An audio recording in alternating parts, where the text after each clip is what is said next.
Dentro do escritório do professor, vemos Decolen, pensando em um jeito de ficar mais forte, com a intenção de evitar cair nas mãos da morte. Mas infelizmente, isso vai ser muito difícil, já que originalmente, Decolen é um personagem sem nenhum talento especial, porém, graças às habilidades que ele havia colocado nesse personagem, não será impossível. Ele se lembra que tem afinidade com os elementos terra, fogo e metal, e usando sua outra habilidade chamada manipulação, ele consegue fundir os elementos, criando uma nova skill, chamada Toque de Midas. Essa habilidade permite Decolen ampliar consideravelmente qualquer habilidade que ele possua. Lendo um livro, ele sabe exatamente qual habilidade vai querer melhorar. Colocando o livro na mesa, ele usa compreensão. Com ela, ele absorve o conhecimento daquele livro. A informação vai diretamente para o seu cérebro, fazendo ele entender a composição do feitiço em instantes, assim, aprendendo uma nova habilidade, chamada telecinese.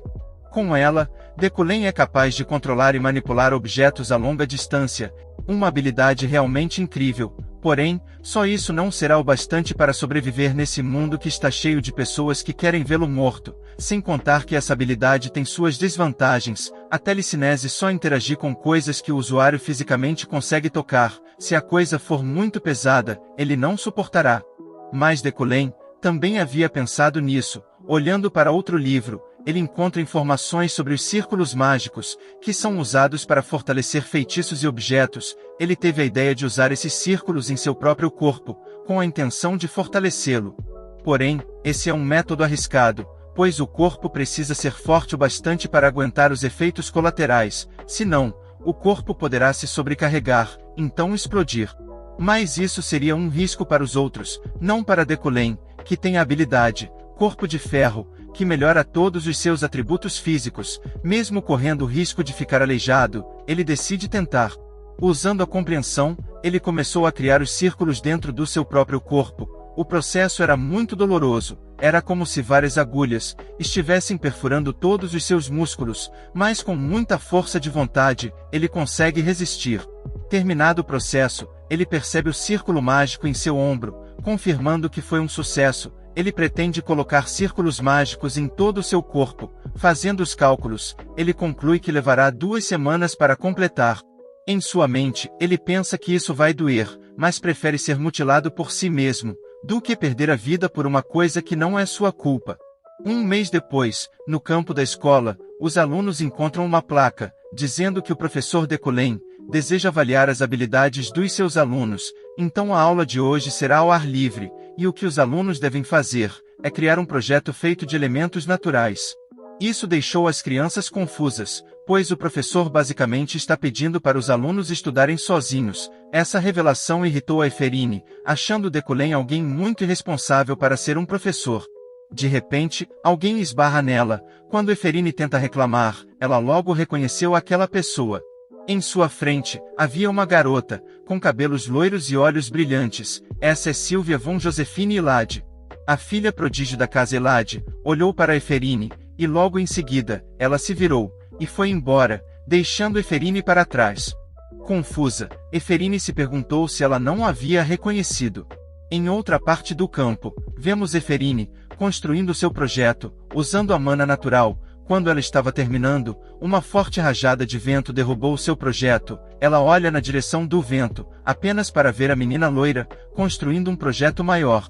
Chateada, Eferine foi até ela, pedir para cachinhos dourados, fazer o seu trabalho em outro lugar, pois ela havia chegado primeiro. Em resposta, a loira apenas a ignorou. Irritada, Eferine começou a pensar o porquê de estar sendo ignorada, já que elas já se conheciam. Silvia disse que não a conhece.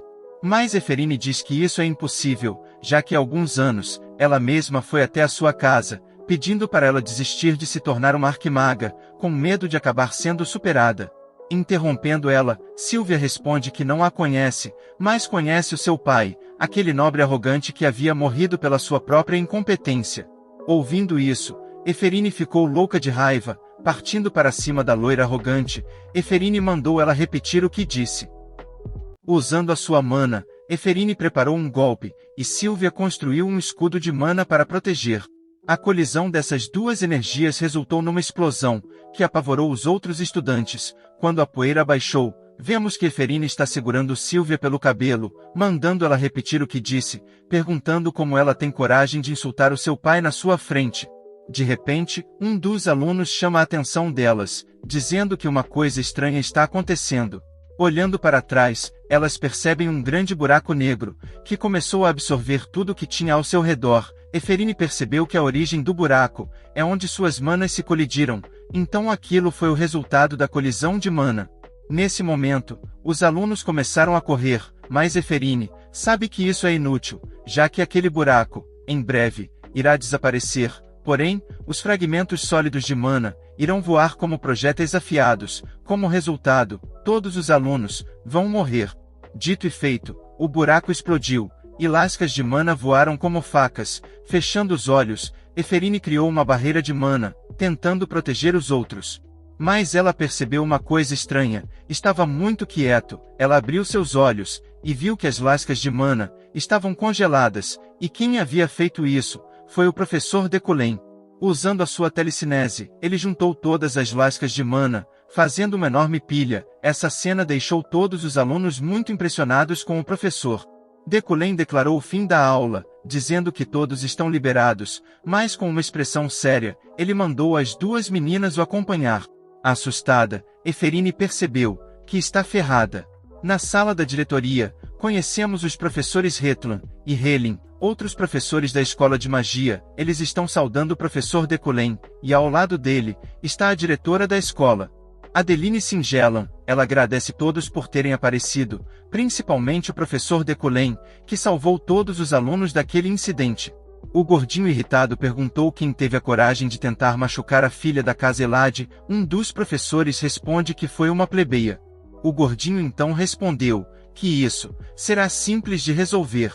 Decolen logo notou a situação. De um lado, uma nobre filha de uma casa prestigiada, e do outro, uma filha de uma casa caída, rebaixada a uma simples plebeia. É óbvio qual lado os professores vão apoiar.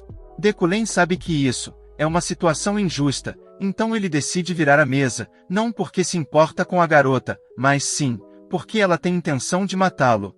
Olhando para ela, Decolen percebe uma intensa aura carmesim ao redor da garota. Isso é mais uma das habilidades de Decolen, o destino do vilão, uma habilidade passiva, que permite descobrir quem tem intenções maliciosas contra ele. Quanto maior a aura vermelha, mais forte é a intenção de matar. Nesse momento, o julgamento do caso da aula de campo começou. O gordinho começou perguntando para Eferine o porquê das duas terem começado um conflito. A menina encolhida respondeu que não pode dizer. O professor ficou com raiva, perguntando se ela tem complexo de inferioridade ou algo assim. Na mente de Eferine, ela sabe que seu inimigo está atrás daquele vidro, a observando e a julgando. O gordinho se vira para Silvia e pede para ela explicar o que aconteceu. Silvia responde que acidentalmente, ela destruiu o trabalho da garota, e a mesma veio para cima dela. O professor ficou irritado pelo fato de Silvia não ter feito nada de propósito, e mesmo assim, a garota tentou machucá-la, sem nenhum motivo. Pensando que a menina tem problemas em controlar a raiva, ele pede à diretora para expulsá-la, com a desculpa de que a academia não pode ter o histórico manchado por uma aluna tão problemática. Chorando silenciosamente, Eferine já sabia que seria assim. O pior de tudo, ela não pode fazer nada para se defender, principalmente porque ninguém quer ajudá-la. A única pessoa que sempre a apoiou não está mais aqui, e a culpa disso é do maldito Decolen. A diretora entende o ponto de vista do gordinho, mas agora ela quer ouvir o que o professor responsável pelas alunas tem a dizer sobre isso. De dentro da sala, Decolen faz uma pergunta. Você acha que não tem culpa nesse incidente? Desanimada, Eferine não responde nada. Mas para sua surpresa, Decolen chamou o nome da Silvia e perguntou se ela não tinha nenhuma culpa nesse incidente. Essa cena deixou Eferine surpresa. Silvia ficou chocada, e tanto o professor quanto a diretora ficaram confusos. Decolen, com uma expressão séria, perguntou se Silvia, como um prodígio na magia, sabia o que podia acontecer, e mesmo podendo impedir, ela não o fez, talvez porque não quis, ou porque suas habilidades não são tão boas quanto dizem. Abalada e encolhida, Silvia admitiu que não fez nada, porque queria que Eferine levasse a culpa. Essa resposta deixou Eferine chocada. o professor Gordinho tentou defendê-la, dizendo que a culpa é daquele que começou o conflito. Retrucando, Decolen responde que se levar por esse contexto, então a culpa é dele, que estava responsável por essa aula. O Gordinho começou a negar, dizendo que isso é um mal-entendido. Conforme a discussão se prolonga, Eferine não compreende, ela se pergunta o porquê de Decolen estar tentando a defender, chegando ao ponto de desafiar a autoridade da família da Elade por ela. Parando a discussão, a diretora conclui que foi apenas uma briga de criança, dois jovens debutantes querendo medir seu nível de poder. Vendo que ninguém se machucou, e as meninas parecem estar arrependidas, então, não haverá nenhuma punição. Declarando o fim da reunião, ela diz que todos estão liberados. Eferine, completamente chocada, não entendia o que acabou de acontecer, ela já estava preparada para o pior, mas no final ela conseguiu sair ilesa, e tudo graças ao seu maior inimigo. Enquanto os professores saem, Eferine chama pelo professor Decolen. Com coragem, ela pergunta para ele se o professor se lembra de seu pai, o antigo chefe da Casa Luna. Após fazer a pergunta, Eferine começou a ficar preocupada. Se o Decolen realmente se lembra de seu pai, então ele vai tentar se desviar da pergunta, e talvez mudar o seu veredito. Mais determinada, ela quer saber se ele sabe quem ela é, e o que ele tirou dela. Com uma voz calma, Decolen apenas diz: não desperdice o seu talento com coisas do passado. Até mais, filha de Caegan. Após ouvir essas palavras, Eferine confirmou que o professor Decolen realmente se lembra dela e de seu pai. Eu sabia. Então ele se lembra de mim, o que quer dizer que ele sabe da minha situação? Será que ele me defendeu por remorso, ou foi por culpa? Espera, por que estou chorando? Será que é porque finalmente alguém, além do meu pai, mostrou preocupação por mim? O fato dessa pessoa ser o Decolen me incomoda bastante, mas o fato dele saber quem eu sou, por enquanto, já é o suficiente.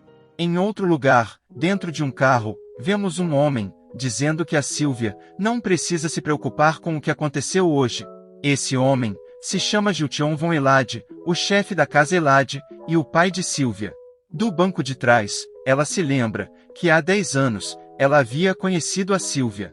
Durante o teste de aptidão, as duas meninas acabaram fazendo o teste ao mesmo tempo e descobriram que as duas têm talento para se tornarem arquimagas. Essa revelação deixou todos surpresos.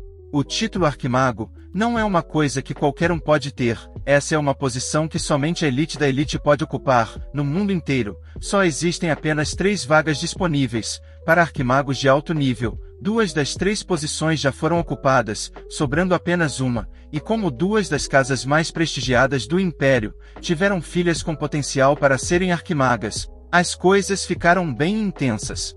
Um dia, o pai de Sylvia foi até a Casa Luna, mandando Caegan Luna, o chefe da Casa Luna, pai de Eferine, desistir de ingressar a sua filha na universidade. Desde aquela época, Sylvia sabia que tudo aquilo era por sua causa. Sua família quer que ela seja arquimaga, não a Eferine. Nesse momento, ela se lembra que Eferine tem um grande talento, e um dia, ela pode acabar superando ela. Saber desse fato deixou ela com raiva, tanto que acabou falando sobre o pai dela. Interrompendo seus pensamentos, seu pai a chama, alertando ela para tomar cuidado com o Decolen. Esse aviso deixou ela confusa, e seu pai revela que na juventude, Decolen era conhecido como um gênio prodígio. Preocupado, ele pede para sua filha não subestimar alguém que carrega esse título. Em sua mente, Sylvia sabia que Decolen não é um homem simples, afinal, ele havia percebido a sua armadilha. Meu plano era simples, criar um incidente que levasse a culpa para Eferine. Com sorte, ela seria expulsa, e as chances de eu me destacar seriam maiores. Quem iria imaginar que o professor Decolen já sabia de tudo? Lá na sala de interrogatório, eu nem precisei olhar para o seu rosto, para saber o que ele estava pensando. Eu sei de tudo, então me obedeça. Naquela situação, eu não podia fazer nada, então, simplesmente, aceitei calada. Com a sua autoridade, ele podia ter me penalizado, ou pior, ter me expulsado, mas ele não o fez, e isso me deixa incomodada. Com um misto de raiva e confusão, ela se pergunta, que tipo de homem é o professor Decolen? Alguns dias depois, Decolen estava bem arrumado, e dentro do carro, ele está a caminho de um evento social. Durante a viagem, ele pensa que depois do que aconteceu naquele dia, com certeza Sylvia vai acumular intenção hostil contra ele. Mas ele gosta de pensar que isso foi o melhor a se fazer, já que Eferine tinha grandes motivos para querer o Decolen morto, então, ele simplesmente trocou uma enorme quantidade de ódio por uma quantidade menor. Chegando no local, ele vai para o salão de festa, onde é bem recebido pelos criados. Caminhando pelo salão, ele demonstra seu desconforto com esses eventos, mas pensa que talvez possa ser bom. Mas aí, ele acaba sendo notado por um homem, que o reconhece como o professor Decolen, um mago de nível monarca que ensina na Universidade Mágica. Assim que escutam, todos começaram a pular em cima dele, querendo conhecer o grande gênio prodígio. Vendo a multidão, ele retira o que disse, e mal pode esperar para ir embora. De repente, ele escuta um nome, Ganesha. Evitando a multidão, ele começa a procurar por essa pessoa chamada Ganesha. Ele se lembra que essa é uma personagem muito importante para a história, e ter uma relação com ela vai ser muito útil para o futuro. Enquanto ele procura por ela, ele não percebeu que está sendo observado por alguém. Enquanto procura por Ganesha, ele acaba olhando para cima, finalmente encontrando a tal Ganesha. Querendo trocar uma ideia com ela, ele vai até o andar de cima, porém, ele é abordado por um homem loiro de olhos azuis, outro mago de nível monarca, que queria conversar um pouco com Decolen. Decolen reconheceu aquele rosto, aquele é o Yelmin, esse cara, já foi um colega do original Decolen. Yelmin começou a provocar, dizendo que faz 3 anos que Decolen não mostrou nenhum resultado de sua pesquisa, e reforça dizendo que, segundo os rumores, as pessoas estão começando a duvidar das suas habilidades. Decolen percebe que esse cara está o provocando de propósito. No jogo original, esse cara e o Decolen eram amigos, mas depois que o Decolen roubou a posição de professor-chefe dele, Yelmin guardou rancor. O que mais deixa o Decolen irritado é o fato desse cara ter a mesma aparência e personalidade do namorado da sua ex. Deixando isso de lado, ele volta a sua atenção para Ganesha, mas assim que olha, ela já tinha sumido. Com raiva, ele culpa Yelmin. Discretamente, ele vai no ouvido dele e diz: "Para de falar besteira, e some da minha frente, seu arrombado do caralho." Chocado, Yelmin ficou sem reação, pois não esperava palavras tão rudes, vindas de Decolen. Após dizer isso, ele sai do salão de festa, querendo despistar os seus perseguidores. Ele vai para a sacada. Quando ele chega lá, ele tem uma surpresa. Na sacada, Ganesha já estava lá. Assim que o viu, ela perguntou se ele estava a procurando. Decolen não esperava encontrá-la desse jeito, mas deixando essa coincidência de lado, ele fica confuso, querendo saber se os dois já se conheciam. Sarcasticamente, Ganesha lamenta pela falha de seu último trabalho. Essa informação fez Decolen perceber que os dois têm uma relação puramente profissional. Ganesha diz que infelizmente, não pode trazer a criança genial que prometeu. Passando um tempinho com ela, acabou se afeiçoando, então não poderá entregar para ele. Ouvindo isso, Decolen já entendeu. Ele percebe que o original Decolen está fazendo a mesma coisa que fez há 3 anos, depender do talento dos outros para compensar as suas próprias falhas. Decolen responde a Ganesha que isso é uma pena. Ela fica surpresa por ele ter aceitado tão tranquilo, mas querendo cutucar a ferida, ela pergunta por quanto tempo ele pretende viver assim. Essa pergunta fez ele refletir. Olhando nas memórias desse personagem, ele percebe que o original Decolen não foi uma boa pessoa, nem mesmo de longe. Ele machucou e magoou muitas pessoas, apenas para ter uma fama, que ele não fazia ideia de como aproveitar, e muito menos, como manter. Terminado a reflexão, ele responde que não vai mais viver assim, e pretende mudar. Essa resposta deixou ela chocada. Por um instante, ela pensou que ele fosse tentar a eliminar. Surpreso, Decolen pensa que isso seria impossível, já que Ganesha não só é uma aventureira, ela também, fisicamente, é a pessoa mais forte do jogo. Graças às suas habilidades, corpo invencível, e mestre das artes marciais, com esses atributos, ela pode ser considerada, fisicamente, a pessoa mais forte de todo o jogo. Se Decolen realmente pensou que tinha alguma chance de vencer, então realmente ele era um grande imbecil arrogante. O que deixa ele mais surpreso é o fato dele ter conseguido convencer alguém como Ganesha a servir ele como empregador, já que o original não tinha nada que pudesse fazer dela aceitar trabalhar para alguém como ele. De repente, uma notificação apareceu. dizendo que ele havia terminado de completar uma missão, fazer conexões durante um evento social, recebendo recompensa em dinheiro para gastar na loja. Vendo que seu tempo foi produtivo, ele decide ir embora. Quando ele estava prestes a ir, Ganesha perguntou se ele vai realmente deixar as coisas como estão, sem insultos, ameaças de morte ou pedidos de assassinato. Olhando para ela, Decolen diz que isso não seria nada elegante. Após dizer isso, ele vai embora, deixando ela confusa, pois não esperava que ele reagiria desse jeito. Enquanto caminha, ele diz: fazia tanto tempo que não aparecia, que eu nem me lembrava que tinha um sistema. Após pensar isso, ele recebe uma notificação, dizendo que ele conseguiu evitar uma variável mortal. Isso deixa ele surpreso, se perguntando se aquela conversa que teve com Ganesha foi uma variável mortal. Pensando um pouco, ele percebe que sim, provavelmente, o ressentimento da Ganesha com Decolen deve ter começado aqui, mas agora, esse ressentimento nunca aconteceu. O sistema diz que ele conseguiu evitar, o que quer dizer que pode acabar acontecendo de novo. Ele decide tomar todo o cuidado, para não fazer dessa mulher sua inimiga. Em outra parte da mansão, vemos uma garota, chamada Hailey, a prima de Julia. A mesma estava na festa, mas não queria estar naquele lugar, ela apenas foi por insistência de seu irmão. Hailey tentou animar a Julia, mas ela se recusa a ter que se socializar com essas pessoas. Preocupada, ela pergunta como vão as coisas com o Decolen, pois ela ouviu rumores. Julia, com uma expressão séria, responde que não, as coisas não vão bem. Nesse momento, Decolen apareceu, ele olhou para Julia, mas em seguida, ele a ignorou, e foi em direção à saída. Essa cena deixou todos surpresos, pois segundo os rumores, o relacionamento de Decolen e Julia não ia nada bem, e essa situação acabou de provar que esses rumores são verdadeiros. Enquanto fofocavam, Decolen simplesmente os ignorou, e logo em seguida, foi embora.